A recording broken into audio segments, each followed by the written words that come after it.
末に何が壊れたのか、江戸の良さと明治が抱えた課題。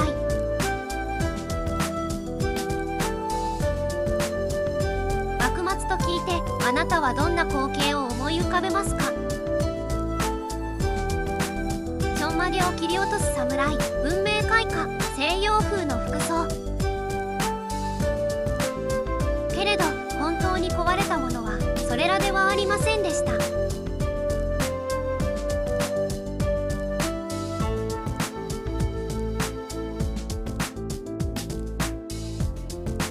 江戸260年を支えた見えないインフラ。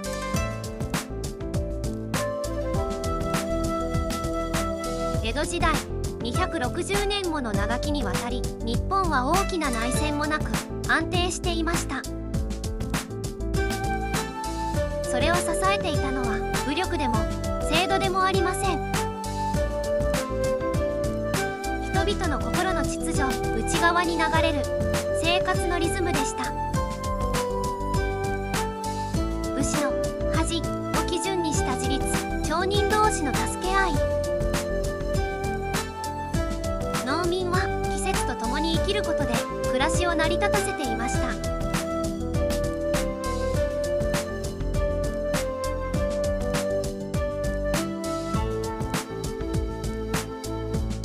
武士とは地域の経営者だった。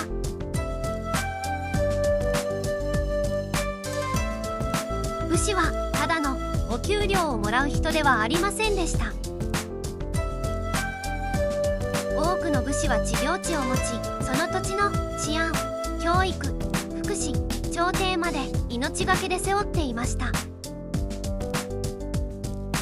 その土地から学者が出た、剣の達人が育った。それは末代までの誇りだったのです。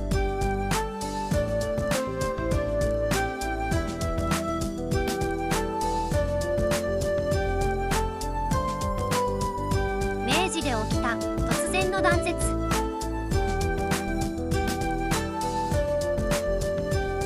しかし明治になり、廃藩置県により武士は一夜で職を失いました。地域の精神的支柱が突然消えたのです。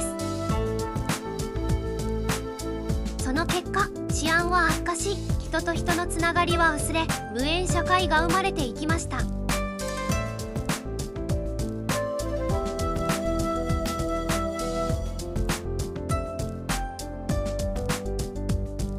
明治がもたらした6つの変化。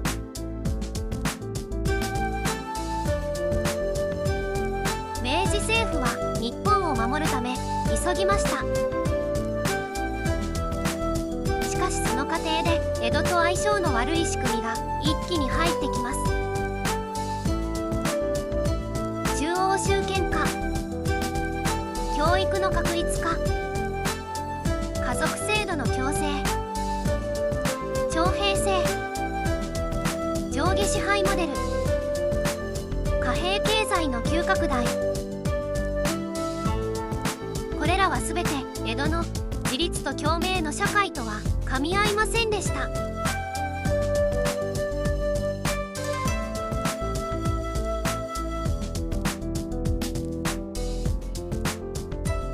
女性たちが背負ったもの。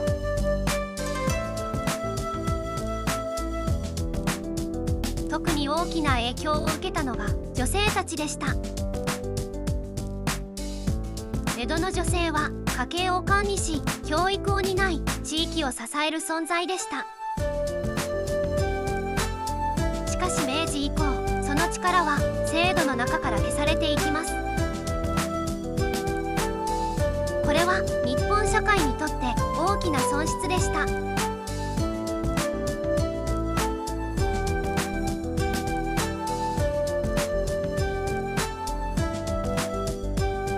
現代への問い。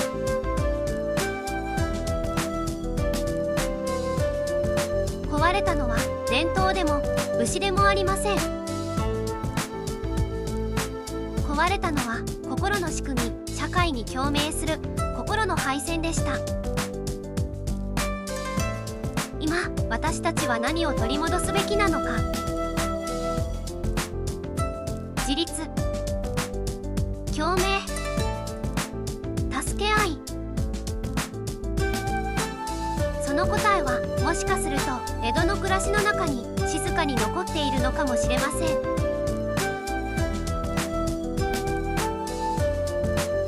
最後までご覧いただきありがとうございました。今回の動画が面白かった方はぜひチャンネル登録や高評価をしていただけると励みになります。それではまた次の動画でお会いしましょう。